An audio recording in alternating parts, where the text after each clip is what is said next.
Life was hard for many inhabitants of 19th century New York. As in other cities around the world, industrialization and urbanization created serious problems for the poorer members of society. For the new urban working class, living conditions were terrible. Most lived in tightly packed tenement buildings. The crowded conditions and lack of a sanitary sewage system contributed to the spread of disease. The constant flow of immigrants arriving in the city in the 19th century helped to create a diverse society in Old New York. German and Irish immigrants were among the first ethnic groups to arrive in large numbers. Many of them were unskilled workers with little or no money, and they had trouble finding jobs.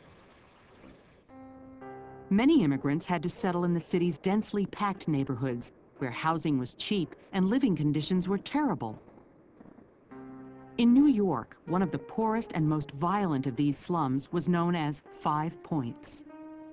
Located in Lower Manhattan between modern-day Chinatown and Little Italy, it took its name from an intersection of 5 streets that were then called Cross, Anthony, Little Water, Orange, and Mulberry.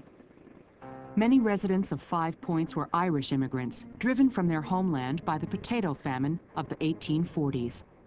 German immigrants and freed slaves from the South also populated the neighborhood. Families were crammed into 1 or 2 dark rooms in tenements. The few outhouses that existed were hard to find and often overflowing. Lack of adequate sanitation forced many people to use chamber pots that they emptied into the street. Crime was a constant problem. After a visit to 5 Points in 1842, Charles Dickens called the neighborhood a world of vice and misery. The deplorable social conditions of immigrants who lived in 5 Points led to the creation of gangs. Rival gangs roamed the streets, competing, sometimes violently, for power and political influence. Gangs like the Bowery Boys and the Plug Uglies were political clubs that met to promote their candidates. On election days, fights often erupted.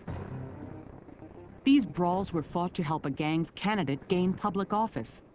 The winning candidate rewarded his supporters with steady-paying patronage jobs and other benefits. The gangs of Old New York also performed a valuable public service for their struggling communities. They fought against one of the biggest dangers to densely populated cities, the outbreak of devastating fires. In 1835, for example, a huge blaze destroyed several acres of Lower Manhattan.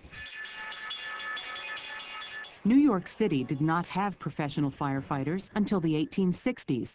Before then, volunteer firehouses were responsible for protecting people's lives and property. Gangs attached themselves to a firehouse and turned it into a sort of private club. When a fire broke out, they would race to try and be the first on the scene. Sometimes rival gangs arrived at the same time and fought each other instead of the fire. By the mid-19th century, New York had grown into America's largest city, and gang involvement in politics had grown as well. At Tammany Hall, leading members of the city's powerful Democratic Party met. They nominated Fernando Wood as their candidate for mayor in 1855. Wood was an active reformer, and he created a police force to combat the street violence. The police officers wore a copper badge on their shirts, which, according to some historians, earned them the nickname Coppers. When some of Mayor Wood's reform programs displeased other Tammany leaders, the state legislature created a metropolitan police force in 1857. Initially, the two forces coexisted, but they fought constantly, even releasing each other's prisoners. Eventually, the New York State militia intervened to restore order. The gang's involvement in New York politics reached its height in the 1850s and 60s, when the corrupt William Boss Tweed was the leader of Tammany Hall. He used gang members to influence elections. They would grow beards in the months before an election and vote several times, shaving their beard a little more each time to alter their appearance. Tweed used his power to steal money from the city, and he gave contracts and construction jobs to those who supported him. But reform finally came.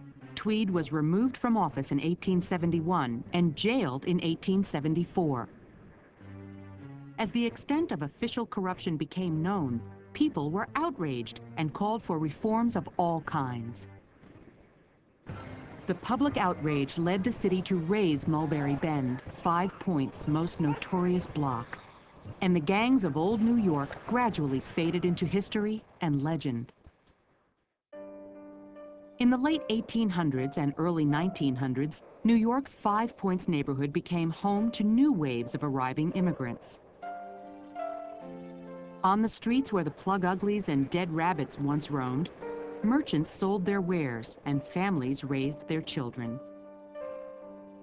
They came to New York from Italy, from Eastern Europe, from China, and from other lands around the world in search of new opportunities and a better way of life.